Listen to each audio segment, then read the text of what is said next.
Hello good morning students. Okay, पिछले class में देखिए हमने वेक्टर पढ़ लिया था। Now in this today our topic is motion in straight line. तो देखिए मोशन इन स्ट्रेट लाइन में क्या होता है कि कोई भी पार्टिकल किस पाथ पर मूव करेगा, स्ट्रेट। अगर कोई भी पार्टिकल अगर स्ट्रेट लाइन में मूव करता है तो ऐसे मोशन को हम क्या बोलते हैं, मोशन इन स्ट्रेट लाइन बोलते हैं। अब देखिए मोशन इन स्ट्रेट लाइन के लिए क्या होगा, इसमें हमें इसके टाइप्स पढ़ने होंगे। तो देखिए इसमें क्या होता है, पहला होता है motion in one dimensional, motion one dimension. Second होता है motion in two dimension,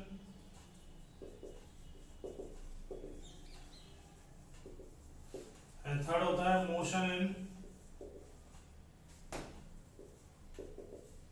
three dimension. Okay, motion in one dimension, motion in two dimension, motion in three dimension. देखिए इस चैप्टर में हम इन थ्री डायमेंशन मोशंस के बारे में पढ़ेंगे। तो पहला देखिए मोशन इन वन डायमेंशन है। मोशन इन वन डायमेंशन में क्या होता है, व्हेन देखिए हमारे पास तीन कोऑर्डिनेट होते हैं, एक्स होता है, वाई होता है, जेड होता है। जब टाइम के साथ अगर पार्टिकल का सिर्फ ओनली एक्स कोऑर्डिनेट बदलता है तो उसको हम बोलते हैं कि मोशन कौन से डायमेंशन में हो रहा है, मोशन इन वन डायमेंशन हो रहा है। ठीक है, अगर टाइम के साथ पार्टिकल के टू कोऑर्डिनेट बदले, एक्स वाई बदले, वाई जेड बदले और जेड एक्स बदले, चेंजेस विद टाइम, ठीक है, then motion is called two dimension motion. And either X y or z changes with time, then motion is said to be one dimension. And when x, y or z all coordinates are changes with time, then motion is called in three dimension. Okay, तो motion one dimension का example क्या है, जैसे रेलगाड़ी का straight path में चलना, वो क्या है, मोशन वन एग्जांपल है। मोशन इन 2D का एग्जांपल क्या हो सकता है, मोशन इन 2D का एग्जांपल है, जैसे मोशन इन 2D का एग्जांपल हो गया, जैसे आप एक प्लेग्राउंड में बॉल को आप ऐसे थ्रो करते हैं, ऐसे थ्रो किया आपने ऐसे, यूं, तो बॉल ऐसे ही आई यूं, तो मोशन बॉल का पाथ कैसा हुआ, ऐसा। तो ये क्या हो गया, मोशन इन टू डायमेंशन। तो थ्री डायमेंशन क्या हो गया, एक बर्ड या एरोप्लेन एक स्पेस में मूव कर रहा है, तो मोशन क्या हो गया, मोशन में थ्री डायमेंशन हो गया। तो ये मोशन के एग्जांपल हो गए कि वन डायमेंशन में क्या होता है, टू डायमेंशन में क्या होता है, थ्री डायमेंशन में क्या होता है। नाउ उसके बाद हमारा टॉपिक है पोजीशन वेक्टर, जो सबसे इंपॉर्टेंट है, पोजीशन वेक्टर। देखिए पोजीशन वेक्टर क्या आता है, किसी भी पॉइंट को अगर आपको उसका पोजीशन बताना है कि उसका पोजीशन क्या है, तो उसके लिए हम एक वेक्टर का यूज करते हैं, और उस वेक्टर का नाम क्या है, पोजीशन वेक्टर। तो देखिए कैसे पोजीशन वेक्टर बनाते हैं। जैसे मान लीजिए ये हमारे पास एक्स एक्सिस है, ये वाई एक्सिस है, और ये क्या है, जेड एक्सिस है, और ये यहाँ पे हमने पार्टिकल ले लिया पी। ठीक है, अब इसके कोऑर्डिनेट हमें दे रखे हैं एक्स, वाई और जेड, और ये हमने बना रखा है यहाँ पे तीनों axis, X axis, Y axis और जेड एक्सिस इंटरसेक्ट करते हैं, उसको हम क्या बोलते हैं, उसको हम बोलते हैं ओरिजिन। वो मान लिया। अब हमें पोजीशन वेक्टर बनाना है, तो पोजीशन वेक्टर बनाने के लिए हम क्या करेंगे, इसमें पार्टिकल पी को किससे ज्वाइन कर देंगे, ओरिजिन से ज्वाइन कर देंगे। तो पार्टिकल पी को हमने किससे ज्वाइन कर दिया, ओरिजिन से ज्वाइन कर दिया। तो इसको मान लेते हैं, नाम दे दिया हमने आर। तो OP vector equal to R vector, इसको हम क्या बोलेंगे, पोजीशन वेक्टर बोलेंगे, इक्वल टू हो जाएगा। देखिए अब x जो है वो किस एक्सिस में होता है, x एक्सिस में होता है, तो हमने लिख दिया x, और ये हो गया मैग्नीट्यूड, और डायरेक्शन के हम क्या लिख देते हैं, i क्या। फिर y क्या है, y एक्सिस में, तो y के साथ क्या लिख देंगे, j क्या, और z क्या है, z एक्सिस में, फिर क्या लिख दिया, k क्या। तो इनके बीच में हमने क्या लगा दिया, प्लस। तो ये क्या हो गया, position vector of particle p। Okay, example के लिए हम क्या कर सकते हैं, एग्जांपल के लिए मान लीजिए कोई भी पार्टिकल भी है जिसकी कोऑर्डिनेट 2, 3, 4 है और ये y एक्सिस है, ये x एक्सिस है और ये क्या है जेड एक्सिस और ये ओरिजिन है। हमसे बोल रहा है कि राइट इट्स पोजीशन वेक्टर। अगर हम इसका पोजीशन वेक्टर राइट करना है तो कुछ नहीं करना है, इसको हमने ओरिजिन से ज्वाइन करना है। और ध्यान रखें कि एरो जो होगा वो ओरिजिन से किसकी तरफ होगा, उस पार्टिकल पी की तरफ पॉइंट कर रहा होगा। क्लियर है? ओके, तो इसका पोजीशन वेक्टर मान लो आर है, तो आर वेक्टर जो हो जाएगा वो होगा 2 आई कैप। ठीक है, यहाँ पे एक्स की जगह पे क्या लिख देंगे अब 2, वाई की जगह पे क्या है 3 जे कैप, और जेड की जगह पे क्या है 4 के कैप। तो ये क्या हो गया, इसका पोजीशन वेक्टर हो गया। क्लियर है स्टूडेंट्स? तो पोजीशन वेक्टर लिखने का तरीका क्या है? पोजीशन वेक्टर लिखने का तरीका यह है कि उस पॉइंट को, पार्टिकल के उस पॉइंट को या पार्टिकल की उस पोजीशन को हम ओरिजिन से अगर ज्वाइन कर देते हैं तो हम क्या बोलेंगे कि वो जो वेक्टर बना है वो कैसा है हमारा, वो एक पोजीशन वेक्टर है। ठीक है, क्योंकि हमने इसमें जो पार्टिकल का पोजीशन बताया है वो किसके रिस्पेक्ट में बताया है, वो हमने किसके रिस्पेक्ट में बताया है, ओरिजिन के रिस्पेक्ट में बताया है। तो OP is a position vector. ठीक है, पोजीशन वेक्टर लिखने का तरीका क्या है, किसी भी पार्टिकल के पोजीशन को किससे ज्वाइन कर देना, ओरिजिन के रिस्पेक्ट में देख लो, ओरिजिन के से ज्वाइन कर देना। क्लियर है? नाउ नेक्स्ट टॉपिक है हमारा डिस्प्लेसमेंट वेक्टर।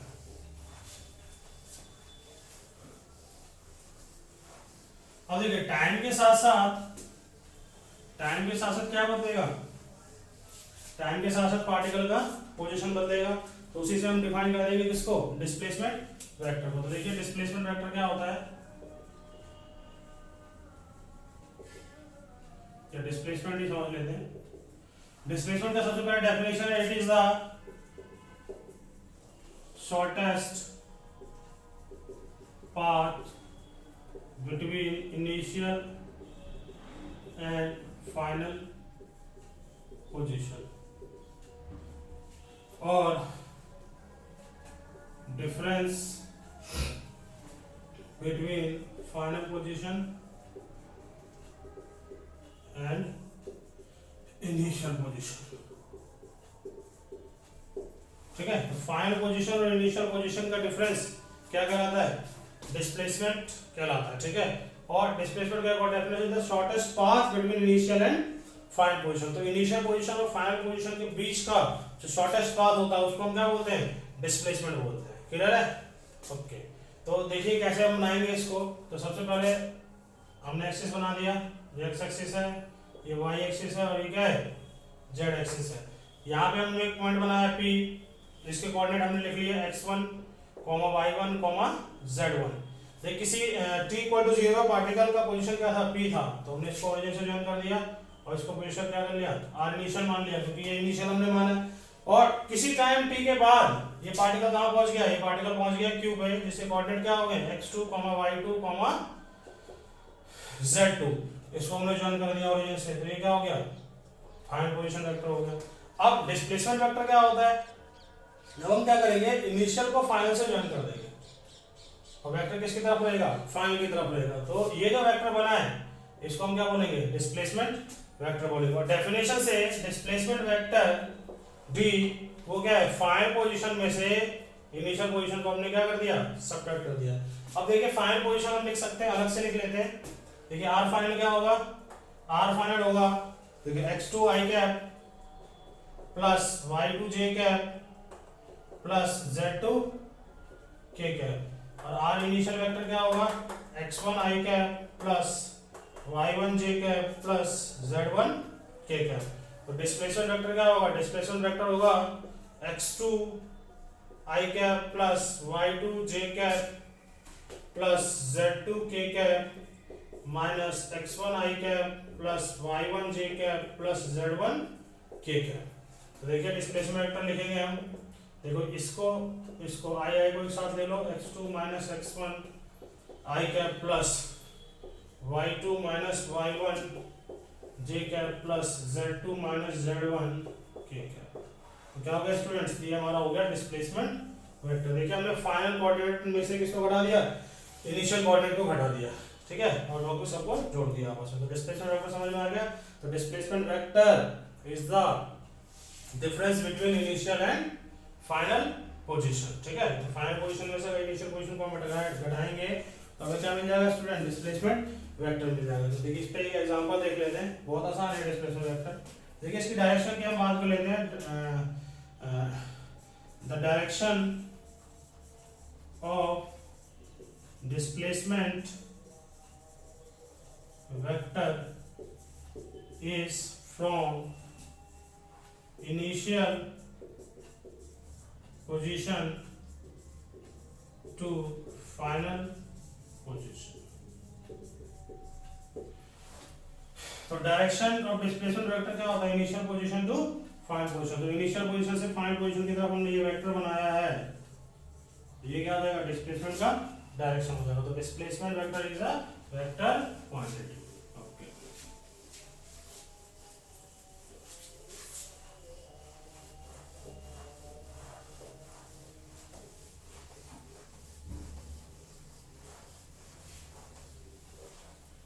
ओके, नाउ हम इस पे एक एग्जांपल देख लेते हैं। इस पे एक एग्जांपल ये हो जाएगा, मान लीजिए एग्जांपल लिखे क्या होगा, जैसे एक पार्टिकल है जिसे कोऑर्डिनेट 2, 3, 4 दे रखे हैं और ये मूव कर रहा है 4, 5, 6 तक। तो इसको हमने इससे ज्वाइन कर दिया, इसको इससे ज्वाइन कर दिया, ये हो गया इनिशियल वेक्टर, ये हो गया फाइनल डिस्प्लेसमेंट वेक्टर, ये हो गया, ये पोजीशन P था और ये पोजीशन Q था। तो बताइए क्या होगा? तो PQ vector equal to displacement vector equal to क्या हो जाएगा? 4 - 2 I cap plus 5 - 3 J cap plus 6 - 4 K cap. तो डिस्प्लेसमेंट वेक्टर D क्या आ गया? 2 I cap plus 2 J cap plus 2 K cap. तो ये क्या आ गया हमारे पास? Displacement vector. क्लियर है स्टूडेंट्स? ओके, अब देखिए, अभी हमने पिछले टॉपिक में क्या पढ़ा था? पोजीशन वेक्टर के बारे में पढ़ा था। तो देखिए, पोजीशन वेक्टर किसी भी पार्टिकल का क्या होता था? जिसके कोऑर्डिनेट क्या होंगे? x, y, z होंगे।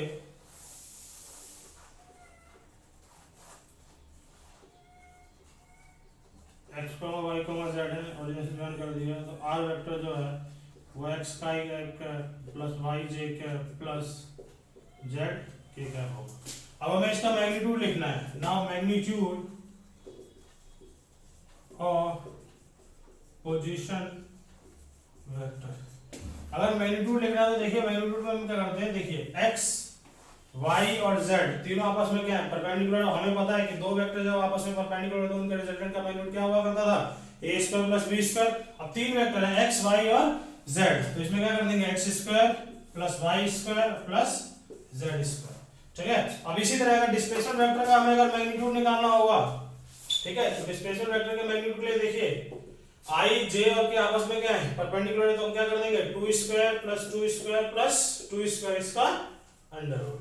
तो कितना हो जाएगा आंसर हमारा? 4 plus 4 plus 4 that is under root 12। Under root 12 क्या होगा? 2√3। क्लियर है स्टूडेंट्स? समझ में आ रहा है? ओके, तो ये हमारा क्या हो गया? किसी भी वेक्टर का मैग्नीट्यूड निकालने का तरीका हो गया। अगर तीनों वेक्टर आपस में परपेंडिकुलर होंगे तो उनका मैग्नीट्यूड क्या हो जाएगा? x के साथ जो भी होगा उसका होल स्क्वायर प्लस y के साथ जो भी होगा उसका होल स्क्वायर प्लस z के साथ जो भी होगा उसका होल स्क्वायर। क्लियर है स्टूडेंट्स? तो ये हमने पढ़ा पोजीशन वेक्टर, उसका मैग्नीट्यूड पढ़ लिया, डिस्प्लेसमेंट वेक्टर पढ़ लिया। नाउ हम इसके नेक्स्ट पार्ट पे चलते हैं। इसके नेक्स्ट पार्ट में देखिए हमारे पास होगा एवरेज वेलोसिटी, है ना, एक्सेलरेशन, डिस्टेंस, डिस्प्लेसमेंट। क्लियर है? ओके, नेक्स्ट जो टॉपिक हम जो लेते हैं वो है हमारा डिस्टेंस।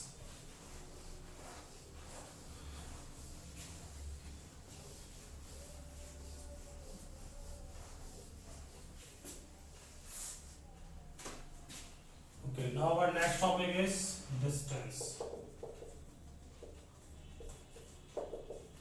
देखिए, डिस्टेंस में क्या होता है? इसका सिंपल सा डेफिनेशन है, it is the actual path travelled by the particle. ठीक है, तो डिस्टेंस क्या है? Distance is the actual path travelled by the particle. Clear है? और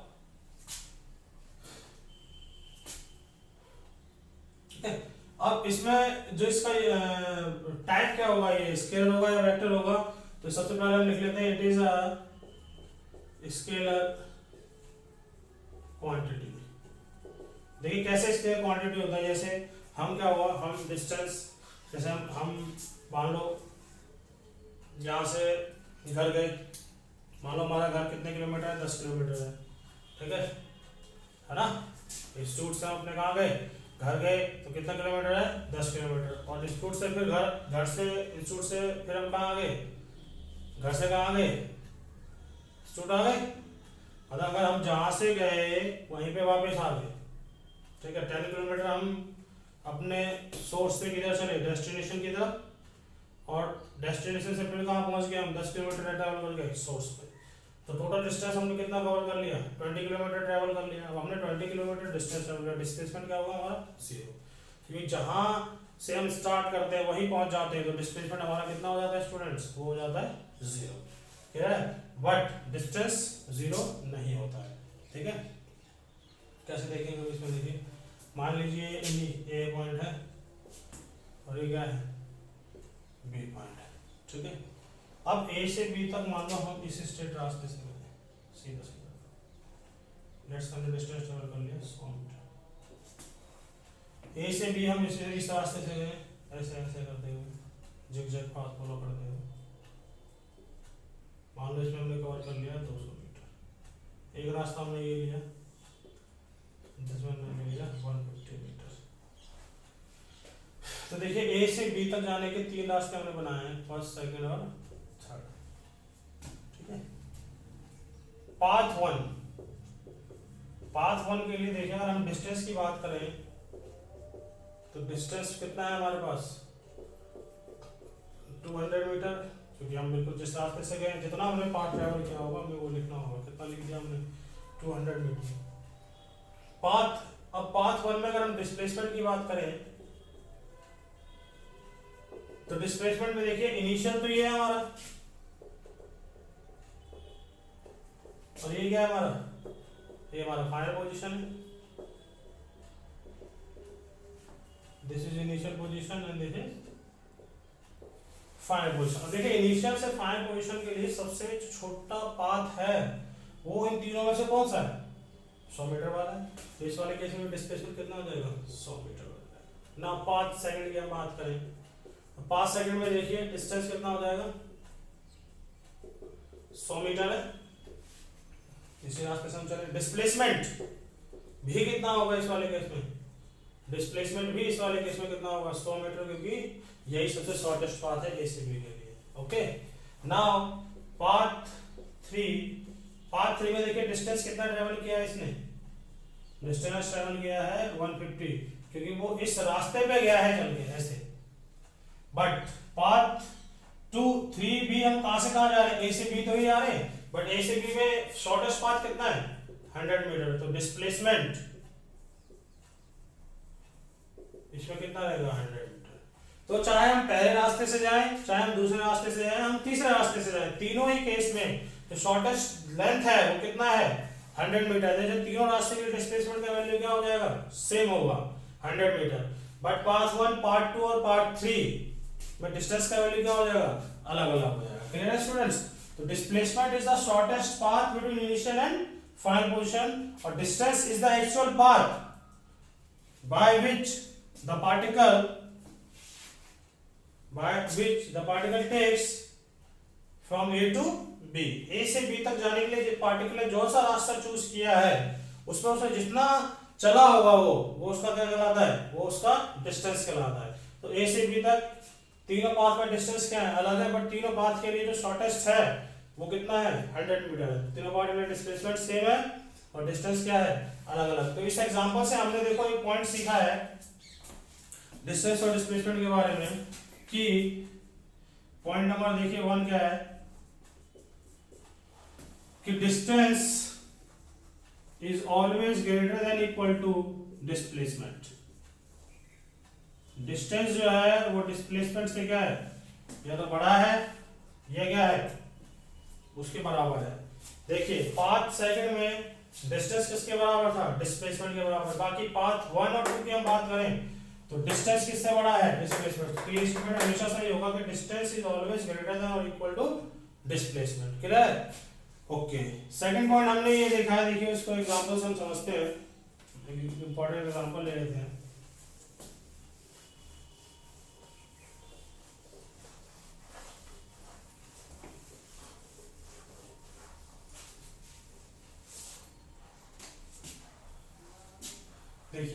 लिया, x इक्वल टू 0 लिया, x इक्वल टू 10 ले लिया, x इक्वल टू 20 ले लिया, x इक्वल टू 30 ले लिया, x इक्वल टू -10 ले लिया, x इक्वल टू -20 ले लिया और x इक्वल टू -30 ले लिया। ठीक, ये 0 हो गया, ये a हो गया, ये b, ये c, d, e और ये कैरेक्टर्स, ये हमने एग्जांपल ले लिया। नाउ हमें निकालना है calculate distance from O to C, O to C निकालना है। ठीक है, अब पार्टिकल कहां से कहां चल रहा है, O से C की तरफ चल रहा है, तो O से C की तरफ में डिस्टेंस का वैल्यू कितना होगा बताइए। देखिए यहाँ से A गया, फिर B गया, फिर C गया, कितना चल गया वो 30, तो डिस्टेंस कितना आ गया हमारे पास, डिस्टेंस आ गया हमारे पास 30 मीटर। नाउ डिस्प्लेसमेंट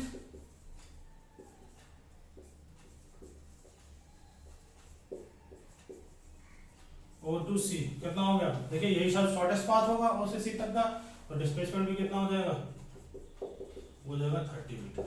ठीक है, ये सब मीटर में दे रखा है, ठीक है ना। ओके, नाउ ये तो पहला पार्ट हो गया। दूसरा पार्ट ये हो गया डिस्टेंस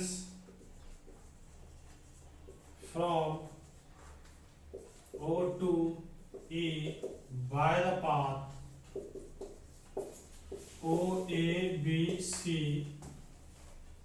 ठीक है, D E। अब हमें कहां से कहां तक चलना है, डिस्टेंस भी निकालना है एंड डिस्प्लेसमेंट भी निकालना है। अगर पार्टिकल कौन सा पाथ फॉलो कर रहा है, तो कहां से कहां तक निकालना, O से E तक पार्टिकल पाथ क्या फॉलो कर रहा है, O A B C D E। इसका मतलब पार्टिकल पहले O से A की तरफ गया, फिर B की तरफ, फिर C की तरफ, फिर किधर आया, फिर दोबारा ये आया, फिर D आया और फिर यहाँ तक आ गया, ऐसे आया पार्टिकल। तो देखिए पाथ इसने जो ट्रेवल किया है डिस्टेंस के लिए, पहले यहाँ से यहाँ तक कितना ट्रेवल किया 30, फिर यहाँ से यहाँ तक कितना ट्रेवल किया 30, कितना होगा 60, फिर यहाँ से यहाँ तक इसने कितना ट्रेवल किया 20 और ट्रेवल कर लिया। तो डिस्टेंस हमारे पास जो टोटल हो जाएगा 30 प्लस 30 प्लस 20, कितना आ गया हमारे पास 80 मीटर। ना अगर हम डिस्प्लेसमेंट की बात करें, डिस्प्लेसमेंट के देखिए यहां से यहां गया, और डिस्प्लेसमेंट एक कैसा क्वांटिटी है, डिस्प्लेसमेंट एक वेक्टर क्वांटिटी है। अगर इधर जाएगा तो हम पॉजिटिव लेंगे, इधर आएगा तो हम क्या लेंगे नेगेटिव। तो इधर से इधर गया तो हमने क्या ले लिया प्लस 30, जब इधर से इधर आया तो हमने क्या ले लिया है -30। अब यहां तक आ गया, अब यहां से यहां जाएगा कितना ले लेंगे और -20, तो कितना आ गया, इससे कैंसिल आउट हो गया, कितना आ गया हमारे पास -20 मीटर। क्लियर है स्टूडेंट्स। तो देखिए डिस्टेंस में तो हम मैग्नीट्यूड वाइज हमें साइन का चिंता नहीं होता डिस्टेंस में, तो डिस्टेंस में तो हम डायरेक्ट जोड़ते चले जाते हैं। 30 प्लस 20 कितना आ गया 80 मीटर। डिस्प्लेसमेंट में हमें क्या चाहिए होता है, साइन भी हमें देखना होता है। अगर राइट बढ़ जाएगा तो हम पॉजिटिव ले लेंगे, लेफ्ट बढ़ जाएगा तो हम क्या ले लेंगे नेगेटिव ले लेंगे। क्लियर है। तो 30 माइनस 20 कितना आ गया -20। क्लियर है। अगर हम बात करें तीसरा एग्जांपल लें, distance and displacement from O to O by path O A B C, ठीक है, O A B C and then O। पहले O से गया, फिर A में, फिर B से, फिर C में, फिर कहाँ गया O पे आ गया। तो देखिए डिस्टेंस की अगर हम बात करेंगे तो डिस्टेंस कितना हो जाएगा, देखिए O से A गया, फिर B गया, फिर C कितना ट्रेवल कर लिया 30, फिर जब वापस आया फिर और कितना ट्रेवल किया इसने 30, तो टोटल कितना हो जाएगा 30 प्लस 30 कितना आ गया हमारे पास 60 मीटर। अगर हम यहाँ पे डिस्प्लेसमेंट की बात करें तो देखिए यही हमारा इनिशियल था और यही हमारा क्या है फाइनल। तो इनिशियल और फाइनल पोजीशन क्या हो गया सेम हो गया, तो उस केस में डिस्प्लेसमेंट का वैल्यू क्या हो जाएगा 0। और मेथड से अगर हम देखें तो O से C तक गया, कितना ट्रेवल किया इसने O से C तक में प्लस 30 ट्रेवल किया, फिर C से O तक आया, कितना ट्रेवल किया इसने -30, कितना आ गया हमारे पास 0। इसका मतलब पार्टिकल जहां से चलेगा वहीं पहुंच जाएगा, तो उस केस में डिस्प्लेसमेंट का वैल्यू क्या हो जाएगा, 0 हो जाएगा। तो देखिए डिस्प्लेसमेंट 0 भी हो सकता है, डिस्प्लेसमेंट नेगेटिव भी हो सकता है, ठीक है, और डिस्प्लेसमेंट पॉजिटिव भी हो सकता है, बट डिस्टेंस हर हालत में क्या रहेगा, पॉजिटिव। देखिए इसमें 30 मीटर पॉजिटिव है, इसमें 80 मीटर पॉजिटिव है और इसमें 60 मीटर पॉजिटिव है। क्लियर है स्टूडेंट। तो डिस्टेंस हर केस में पॉजिटिव होगा, बट डिस्प्लेसमेंट 0 भी हो सकता है, नेगेटिव भी हो सकता है और पॉजिटिव भी हो सकता है। क्लियर है स्टूडेंट। तो यहाँ से हमने कुछ पॉइंट डिस्टेंस और डिस्प्लेसमेंट में सीखे हैं, उसको लिख लेते हैं एक जगह ताकि हमें याद रहे। ठीक है, एग्जांपल ये नोट कर लेंगे आप।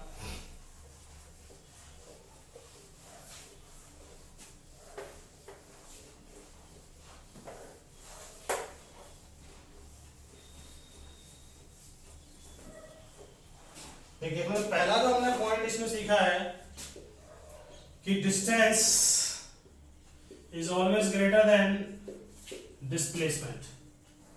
डिस्टेंस जो होगा वो डिस्प्लेसमेंट से या तो बड़ा होगा या उसके बराबर होगा। सेकंड हमने पॉइंट सीखा कि displacement can be positive, negative और 0। डिस्प्लेसमेंट पॉजिटिव भी हो सकता है, नेगेटिव भी हो सकता है और 0। थर्ड पॉइंट हमने सीखा है कि distance is always positive, distance is always positive. ठीक है, समझ में आया। ये 3 पॉइंट हमने डिस्टेंस और डिस्प्लेसमेंट अब तक सीखे हैं। तो डिस्टेंस की वैल्यू हमेशा 0 से क्या रहेगी, या डिस्टेंस की वैल्यू हमेशा डिस्प्लेसमेंट से बड़ी रहेगी या उसके बराबर रहेगी। डिस्प्लेसमेंट पॉजिटिव हो सकता है, नेगेटिव हो सकता है और 0 हो सकता है, और डिस्टेंस हमेशा क्या रहेगा, पॉजिटिव रहेगा। क्लियर है स्टूडेंट्स। ओके, तो ये डिस्टेंस और डिस्प्लेसमेंट के बारे में था। तो distance is the actual path travelled by the particle. और एक बात हम ध्यान रखेंगे कि डिस्टेंस टाइम के साथ हमेशा ही बढ़ता है, डिस्टेंस टाइम के साथ कभी भी नहीं घटता। ठीक है, क्योंकि अगर डिस्टेंस के साथ अगर पार्टिकल चल रहा है, अगर टाइम के साथ साथ अगर पार्टिकल मूव कर रहा है तो हमेशा कुछ ना कुछ तो डिस्टेंस ट्रेवल कर रहा होगा। तो डिस्टेंस जो होगा हमेशा टाइम के साथ बढ़ेगा, बट डिस्प्लेसमेंट टाइम के साथ बढ़ भी सकता है और घट भी सकता है। क्लियर है, समझ रहे हैं। क्योंकि अपना वो फाइनल पोजीशन बदलता जाएगा, जैसे जैसे अपना इनिशियल पोजीशन तो वही फिक्स कर लिया हमने, अब जैसे जैसे अपना वो फाइनल पोजीशन बदलता जाएगा डिस्प्लेसमेंट का वैल्यू क्या होगा, बदलता जाएगा। वो अगर वो पार्टिकल घूम के अपनी पोजीशन पे वापस आ जाएगा तो डिस्प्लेसमेंट 0 हो जाएगा। ठीक है, पार्टिकल अगर नेगेटिव डायरेक्शन में चलने लग जाएगा तो डिस्प्लेसमेंट नेगेटिव हो जाएगा, अगर पार्टिकल पॉजिटिव डायरेक्शन में चल रहा है तो डिस्प्लेसमेंट पॉजिटिव हो जाएगा। क्लियर है स्टूडेंट्स। देखिए डिस्टेंस डिस्प्लेसमेंट के बारे में हो गया कि कब ये पॉजिटिव होगा कब ये नेगेटिव होगा। क्लियर है। ओके, नाउ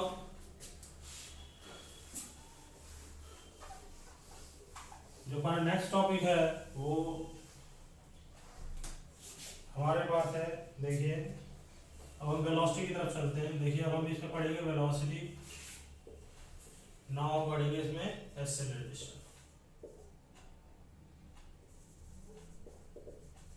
और हम पढ़ेंगे स्पीड। तो देखिए वेलोसिटी जो होता है वो 2 तरह का हम पढ़ेंगे इसमें, एवरेज,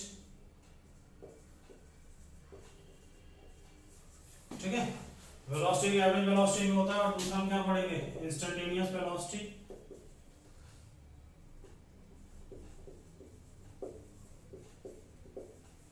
एक्सेलरेशन में भी एक पढ़ेंगे हम एवरेज एक्सेलरेशन,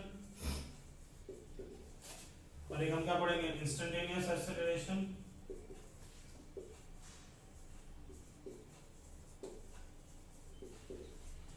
स्पीड में हम पढ़ेंगे एवरेज स्पीड, और एक हम क्या पढ़ेंगे, इंस्टेंटेनियस स्पीड। Clear friends. तो इन टॉपिक्स को हमें क्लियर करना है कि वेलोसिटी क्या होता है। ठीक है, वेलोसिटी में एवरेज वेलोसिटी हम कब कैलकुलेट करते हैं, कैसे कैलकुलेट करते हैं, इंस्टेंटेनियस वेलोसिटी क्या होता है, उसको हम कब कैसे क्या मेथड हो सकते हैं उसको कैलकुलेट करने के। और एक होता है एक्सेलरेशन, उसमें एवरेज पढ़ेंगे, इंस्टेंटेनियस पढ़ेंगे। तो एवरेज एक्सेलरेशन का तरीका क्या हो सकता है, इंस्टेंटेनियस का तरीका क्या हो सकता है, और एक स्पीड का हो गया, तो एवरेज स्पीड हम कैसे निकालेंगे और इंस्टेंटेनियस स्पीड हम कैसे निकालेंगे। क्लियर है। तो ये इसके टाइप्स होते हैं। ठीक है, ये हम सीखेंगे। ठीक है, 9th क्लास में हमने ज़्यादा डिटेल में इसको नहीं पढ़ा था, बट हम 9th क्लास में जानते हैं टॉपिक्स के बारे में कि क्या वेलोसिटी होता है, क्या एक्सेलरेशन होता है, क्या स्पीड होता है। ठीक है, इसमें जो एक वर्ड आ रहा है इंस्टेंटेनियस, ठीक है, इंस्टेंटेनियस वेलोसिटी को पढ़ने के लिए हमें क्या पढ़ना पड़ेगा, हमें पढ़ना पड़ेगा डिफरेंशिएशन इंटीग्रेशन, और थोड़ा नॉलेज हमें डिफरेंशिएशन और इंटीग्रेशन का होना चाहिए। कौन सा वेलोसिटी पढ़ने के लिए, इंस्टेंटेनियस वेलोसिटी पढ़ने के लिए, ठीक है। तो अभी हम फिलहाल उसको नहीं पढ़ रहे हैं, पहले हम इनकी डेफिनेशंस पढ़ लेते हैं, कुछ सीख लेते हैं इनके बारे में एक्चुअल में क्या होते हैं सब।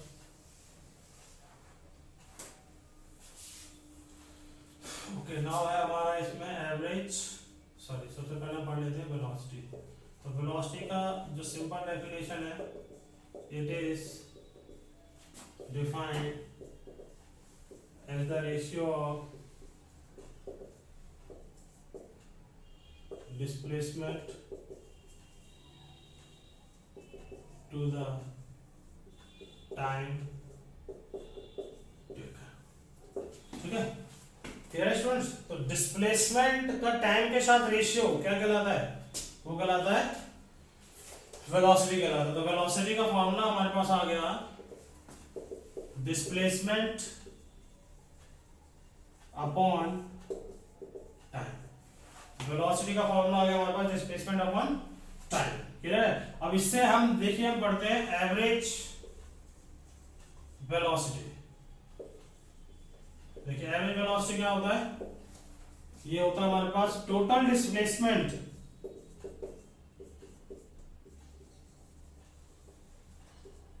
Upon total time. तो total displacement upon total time क्या होता है, एवरेज वेलोसिटी होता है, ठीक है। और हमारे पास देखिए, और एक होता है इंस्टेंटेनियस वेलोसिटी।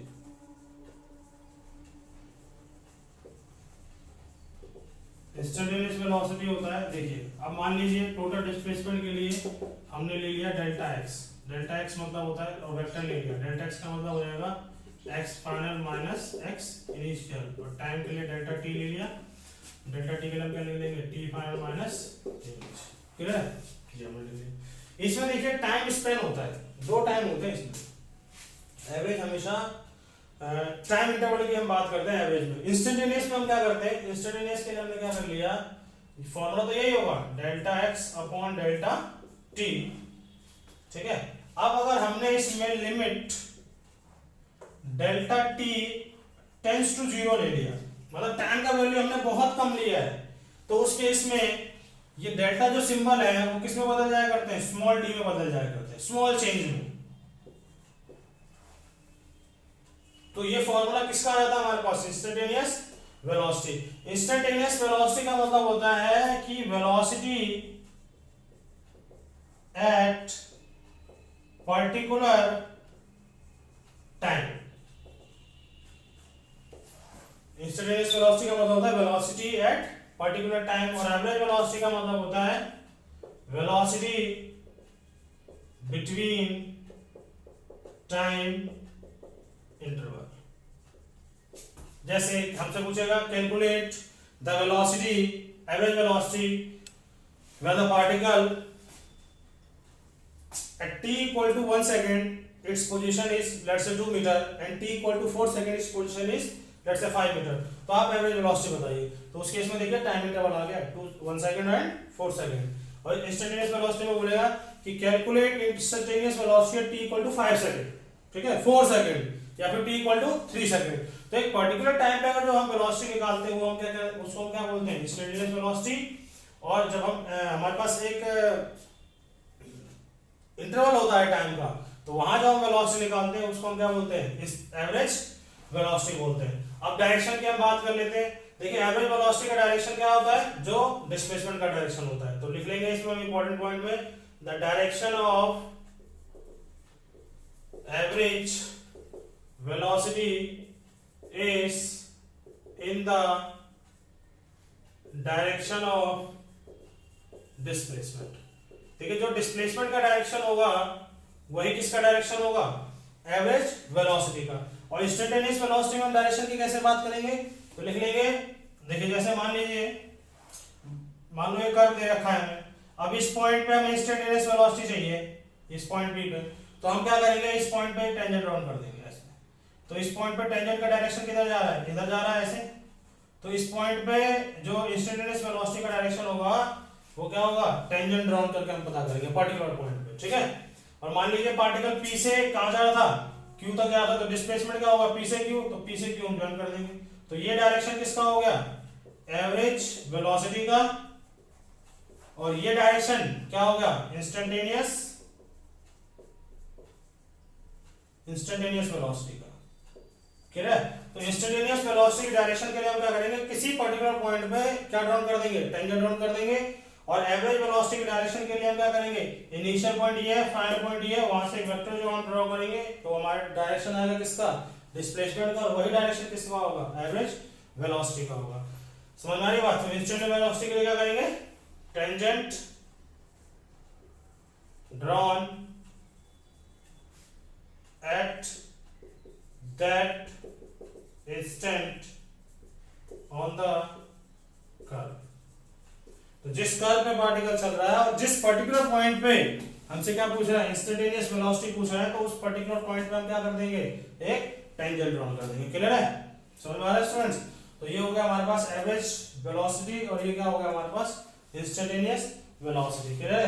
तो एवरेज वेलोसिटी में हम क्या करते हैं, टाइम गैप लेते हैं, इंस्टेंटेनियस और इंस्टेंटेनियस वेलोसिटी में टाइम गैप नहीं लेते हैं। देखिए एवरेज में हम यूज करते हैं delta X by delta T, और इंस्टेंटेनियस में क्या करते हैं, D X by G T, ठीक है। ये डी जो होता है वो किसके लिए होता है, स्मॉल चेंज के लिए होता है। क्लियर है स्टूडेंट्स, ओके। तो नेक्स्ट जो टॉपिक है, आई होप आपको इतना समझ में आया होगा। जो नेक्स्ट जो टॉपिक है उसको हम अगली क्लास में उसको कंटिन्यू करेंगे। क्लियर है स्टूडेंट्स, थैंक यू।